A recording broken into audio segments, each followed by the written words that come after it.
Guys, আজকের এই ভিডিওতে আমরা উইলিয়াম ওয়ার্ডসওয়ার্থের one of the Lucy poems 3 years a grew in sun shower যে কবিতাটি রয়েছে সেটির line by line Bengali explanation করব। তো এই কবিতাটির লাইন বাই লাইন বাংলা অনুবাদ করার আগে আমি তোমাদের ছোট্ট কিছু নোটসগুলো প্রোভাইড করছি। দেখো, ইনফরমেশন এগুলো জানা জরুরি যে এই কবিতাটি কিন্তু লেখা হয়েছিল যেটা হচ্ছে 1798 সালে এবং হচ্ছে পাবলিশ হয়েছিল কোথায়? লিরিক্যাল ব্যালান্সে পাবলিশ হয়েছিল, যেটা 1800 সালে। রাইম স্কিম এই কবিতাটার কী রয়েছে? এ A B C C B, অর্থাৎ এই প্যাটার্নে কিন্তু রাইমগুলো মেলানো আছে। টোটাল যদি লাইনের সংখ্যা বলি, টোটাল লাইন আছে এখানে 42টা এবং স্ট্যান্ডা রয়েছে 7টা স্ট্যান্ডা রয়েছে। এই কবিতার আরেকটা সাবটাইটেল আমরা বলতে পারি, সেই সাবটাইটেলটা কী হলো? যা এডুকেশন অফ নেচার। এই কবিতাতে আমরা দেখতে পাবো যে নেচার লুসিকে কিভাবে একজন মায়ের মতো করে বড় করে তুলছেন এবং তাকে এডুকেটর হিসেবে কিভাবে শিক্ষা দিচ্ছেন, সেই সমস্ত জিনিসগুলো আমরা এই কবিতার মাধ্যমে দেখব। তো চলো টেক্সটটা দেখবো লাইন বাই লাইন এক্সপ্লেনেশনের সঙ্গে।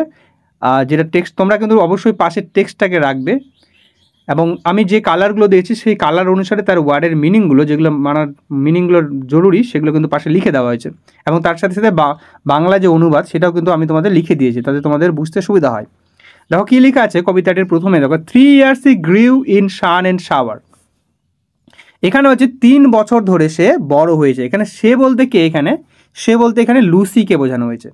সি মিনস হচ্ছে লুসি, গ্রিউ মানে বড় হয়েছে, বেড়ে উঠেছে। In sun and shower, sun means হচ্ছে এখানে গরমকাল, সামার, অ্যান্ড শাওয়ার মিনস হচ্ছে বর্ষাকাল। অর্থাৎ 3টা বছর ধরে সে রোদ, বৃষ্টি, গ্রীষ্ম, বর্ষাতে সে কিন্তু বড় হয়েছে। অর্থাৎ তাই তিনি বোঝাচ্ছেন যে ল্যাপ অফ দ্য নেচার, অর্থাৎ নেচারের কোলে, অর্থাৎ প্রকৃতির কোলে তিনি বড় উঠেছেন সমস্ত সিজন ধরে।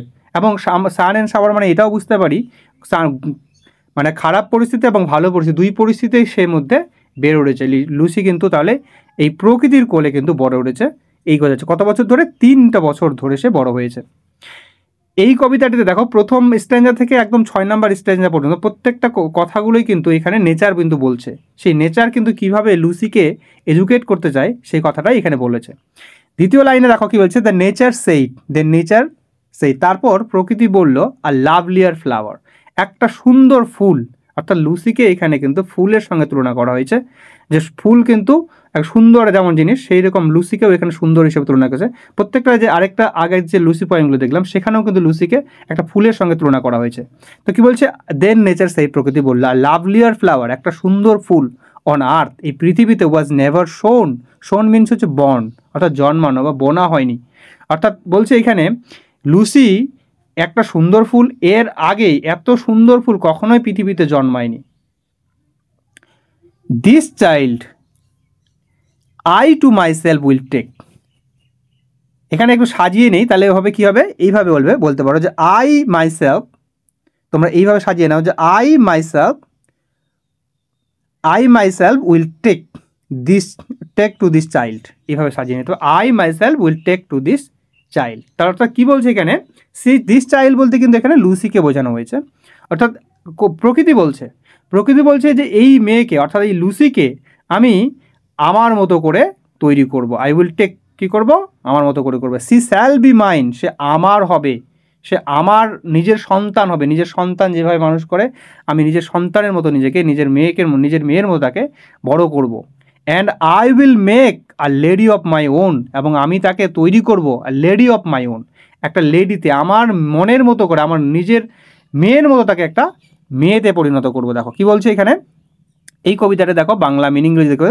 সে 3 বছর বড় হলো রোদ আর বৃষ্টিতে, অর্থাৎ লুসি 3টা বছর ধরে রোদ, বৃষ্টি, গ্রীষ্ম, বর্ষাতে কিন্তু বেড়ে উঠলো। তারপর প্রকৃতি বলল এমন সুন্দর ফুল পৃথিবীতে আর কখনোই জন্মায়নি, এর আগে কখনোই এরকম সুন্দর ফুল জন্মায়নি বা বোনা হয়নি বা ক্রিয়েট করা হয়নি। এই শিশুটিকে, অর্থাৎ লুসিকে, আমি আমার নিজের করে নেব, নিজের সন্তানের মতো করে তাকে মানুষ করব। সে হবে আমার, আমি তাকে আমার মেয়ের মতো করে তাকে বড় করব এবং তাকে কি করব? একটা লেডি বানিয়ে দেবো। এখন একটা চাইল্ড আছে, সেই চাইল্ডের পরে তাকে আমি একটা লেডি তৈরি করব। দেখো এখানে বলছে, অর্থাৎ এখানে নেচারকে আমরা দেখতে পাচ্ছি তার যে মাদারহুড যে ব্যাপারটা, সেটা কিন্তু দেখা যাচ্ছে লুসিকে কিভাবে তার মায়ের মতো করে বড় করছে, সেই জিনিসটা আমরা দেখতে পাচ্ছি। পরের দেখো দ্বিতীয় স্ট্যান্জাতে কি বলা হচ্ছে, এখানে সেকেন্ড স্ট্যান্ডে বলা হচ্ছে myself will to my darling B.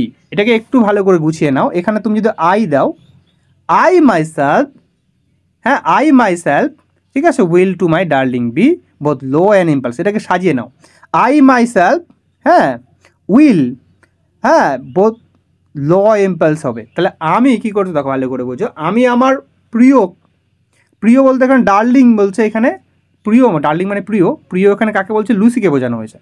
আমি আমার প্রিয়র জন্য হব বা প্রিয়কে শেখাবো, কি শেখাবো, both law and impulse, both law and impulse. দেখো ল ইম্পালসটা ভালো করে বোঝো। ল মিনস হচ্ছে এখানে ডিসিপ্লিন, দেখো ল মিনস হচ্ছে ডিসিপ্লিন, এবং ইম্পালস মিনস হচ্ছে ইন্সপিরেশন, অর্থাৎ মোটিভেশন বলতে পারো। অর্থাৎ আমি প্রিয়কে শেখাবো, আমার লুসিকে শেখাবো কি করে ডিসিপ্লিন হতে হয়। ডিসিপ্লিন মিনস হচ্ছে এখানে কি করে ভালো কাজকে করতে হয় এবং খারাপ কাজ থেকে কীভাবে বিরত থাকতে হয় সেই জিনিসগুলো শেখাবো। কীভাবে নিজের যে নিয়ম শৃঙ্খলা, ডিসিপ্লিন, রুলস রেগুলেশন, সেই জিনিসগুলো আমি তাকে শেখাবো। তার মধ্যে ভালো ভালো গুণ কোয়ালিটি তৈরি করব, অ্যান্ড ইম্পালস তৈরি করবো তার মধ্যে, অর্থাৎ ইন্সপিরেশন জাগাবো, তাকে মোটিভেশন করব, তাকে অনুপ্রাণিত করব ভালো ভালো কাজ করার জন্য। তো এই রকম আমি শিক্ষা তাকে দেব।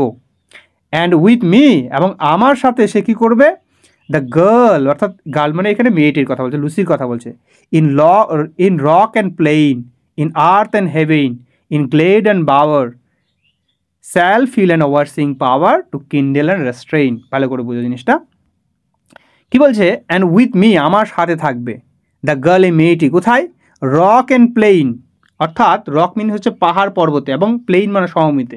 এই জিনিসগুলো দেখো একটু, rock and plain, earth and heaven, glade and bower, এই যে জিনিসগুলো, এটা কিন্তু একটা আরেকটার কিন্তু বিপরীত, ঠিক আছে, এটা বিপরীত অর্থাৎ কন্ট্রাস্ট একটা বুঝিয়েছে। রক অ্যান্ড প্লেইন মানে হচ্ছে উঁচু উঁচু জায়গাতে মানে পর্বতে, আর প্লেইন মানে সমভূমিতে। আবার দেখো হচ্ছে আর্থ অ্যান্ড হেভেন, অর্থাৎ স্বর্গ এবং মর্ত, অর্থাৎ পৃথিবীতে, স্বর্গে এবং মর্তে। এবং হচ্ছে গ্লেড অ্যান্ড বাওয়ার, গ্লেড মিনস হচ্ছে কি, একটা বনভূমির মধ্যে যে ফাঁকা জায়গা, যেখানে গাছপালা থাকে না, যে ফাঁকা জায়গাটা যেটা থাকে, ঠিক আছে, সেই জায়গাটাকে গ্লেড বলা হচ্ছে। আর বাওয়ার মিনস হচ্ছে, বাওয়ার হচ্ছে যেখানে গাছপালা থাকে, যেখানে গাছ ছায়া পড়ে, সূর্যের আলো যেখানে ঠিকমতো যায় না আর কি, ছায়া পড়ে, সেই জায়গাটায় বাওয়ার বলছে। অর্থাৎ দেখো একটা আরেকটার কিন্তু বিপরীত জিনিস বোঝাচ্ছে। এবং আরেকটা জিনিস এখানে বোঝাচ্ছে, দেখো এখানে কিন্তু ইনডাইরেক্টলি কিন্তু লুসির ডেথ থেকে বুঝিয়ে দিচ্ছে। আবার দেখো এখানে আর্থ মিনস হচ্ছে মর্তে, এবং হেভেন মিনস হচ্ছে স্বর্গে। তো স্বর্গ কখন যায় মানুষ, স্বর্গে মৃত্যুর পরে যায়। এখানে স্বর্গটাকে বোঝানো, সেই কারণে মৃত্যুর একটা ইঙ্গিত দিয়ে দিচ্ছে। অর্থাৎ এই যে একটা যেমন লোকনাথের তোমাদের একটা বাণী ছিল না, রণে বনে জলে জঙ্গলে যেখানে বিপদে পড়বে সেখানে আমাকে স্মরণ করি। অর্থাৎ প্রকৃতি বলছে তুমি পাহাড় পর্বতে স্বর্গ মর্তে গ্লেড বাওয়ার যেখানেই যাবে লুসি, সেখানেই কিন্তু কি করবে, সেলফ ফিল অ্যান্ড ওভারসিং পাওয়ার, একটা অনুভব করবে। ওভারসিং পাওয়ার মিনস হচ্ছে ডিভাইন পাওয়ার, একটা দিব্য শক্তিকে অনুভব করবে, দিব্য শক্তিকে সে অনুভব করবে। দিব্য শক্তি কেন অনুভব করবে, সে বুঝতে পারবে যে হচ্ছে যে সবসময় প্রকৃতি তাকে যেন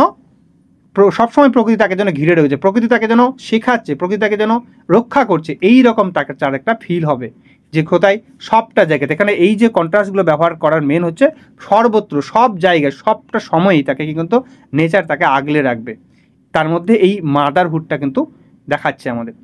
আর কি করবে, টু কিন্ডেল অ্যান্ড রেস্ট্রেইন, এই যে আমরা যেটা একটু আগে দেখলাম বথ লো অ্যান্ড ইম্পালস, ঠিক তেমনি সেই জিনিসটা এখানে বোঝানো হচ্ছে। কিন্ডেল মিনস হচ্ছে এনকারেজ করা, স্টিমুলেট করা, অর্থাৎ মোটিভেশন দেওয়া, তাকে উৎসাহিত করবে ভালো কাজে। অ্যান্ড রেস্ট্রেইন করবে অর্থাৎ কন্ট্রোল করবে, অর্থাৎ কী কাজে, খারাপ কাজগুলোতে, যে ইভিল ওয়ার্ক যেগুলো সেগুলো থেকে তাকে কন্ট্রোল করবে, অর্থাৎ খারাপ কাজ থেকে তাকে বিরত রাখবে।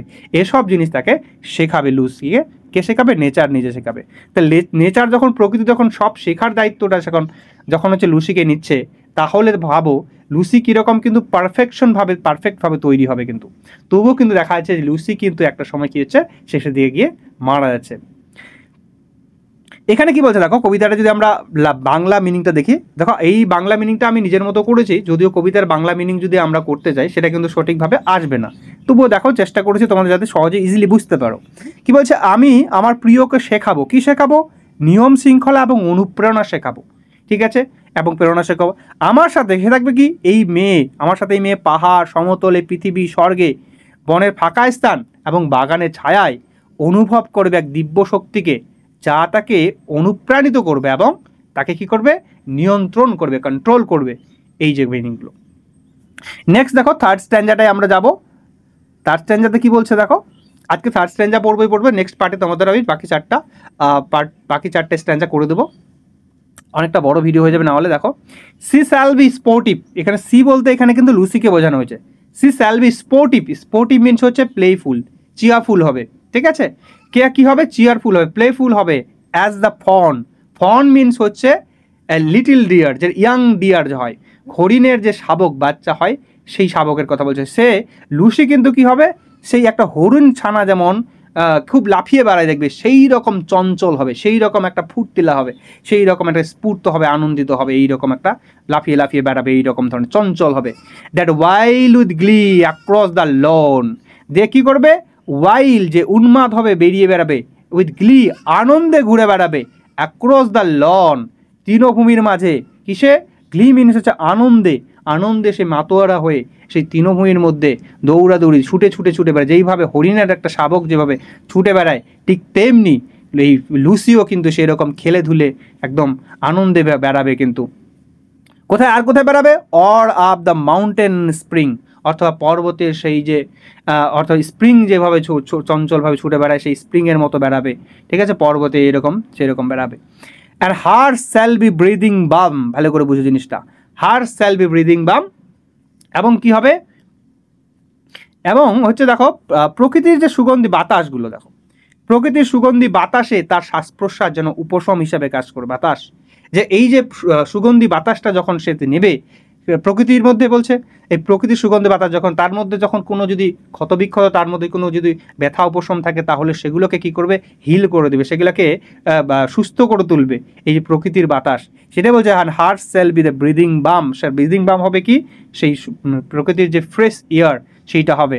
And heart silence and the calm of mute ইনসেন্সের থিক, অর্থাৎ এইখানে দেখো ভালো করে যদি বুঝি, এই যে এখানে দেখো কি বলছে, যে সে কিন্তু একটু আগে দেখলাম যে হরিণ শাবকের মতো কিন্তু চঞ্চল হবে, স্পোর্টিভ হবে, এবং কি হচ্ছে আনন্দে মাতোহারা করে, ঠিক তেমনি তার মধ্যে যেমন চঞ্চলতা থাকবে, ঠিক তেমনি তার উল্টোটাও কিন্তু থাকবে, তার মধ্যে সেই শান্ত স্নিগ্ধতা কোমল ভাব সেটাও কিন্তু থাকবে। দেখো তার সেই শান্তটা কীভাবে, কামনেসটা কীরকম হবে, একদম জড় পদার্থের মতো, জড় পদার্থ কাছ থেকেও সে শিখবে, অর্থাৎ পাহাড় পর্বত যে আছে এসব জিনিসের মধ্যে যে শান্ততা, একদম স্নিগ্ধতা, সেটাও কিন্তু তার মধ্যে, সেই কোয়ালিটিগুলোও কিন্তু লুসির মধ্যে কিন্তু কী হবে, লুসির সেখান থেকে লুসি কিন্তু শিখবে। অ্যান্ড হার্ট শ্যাল, ওই দেখুন hearts the silence and the calm of mute insensate thing, অর্থাৎ ইনসেন্সেট মিন হচ্ছে ইনঅ্যানিমেট যে থিংস, মানে ইনঅ্যানিমেট যে অবজেক্ট, অর্থাৎ জড় পদার্থের কাছ থেকেও সে কিন্তু অনেক কিছু শান্ততা শিখবে। সে কী বললাম, সে হবে, এখানে লুসি হবে কি, হরিণ শাবকের মতো চঞ্চল, সে আনন্দে দৌড়ে মাঠে বেড়াবে, মাঠে ঘাসের মধ্যে দৌড়ে বেড়াবে, অথবা পাহাড়ের ঝর্ণায় সে ঘুরে বেড়াবে।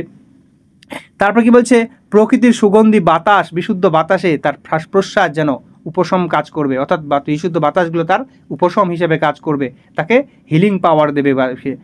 আর কি বলছে, তার নিস্তব্ধতা ও শান্ত স্বভাব হবে জড় পদার্থের মতো, অর্থাৎ প্রকৃতি এর থেকে কিন্তু লুসি কিন্তু এত কিছু শিখবে, এবং লুসিকে কিন্তু পারফেক্ট একটা ওমেন একটা তৈরি করবে। এই হচ্ছে কবিতাটা ছিল, এই হচ্ছে 3টা স্ট্যান্জা, বাকি 4টে স্ট্যান্জা আমি নেক্সট পার্টে করে দেবো।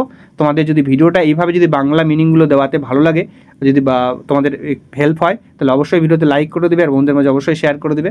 থ্যাংক ইউ, তাহলে নেক্সট পার্টে দেখা হবে তাহলে।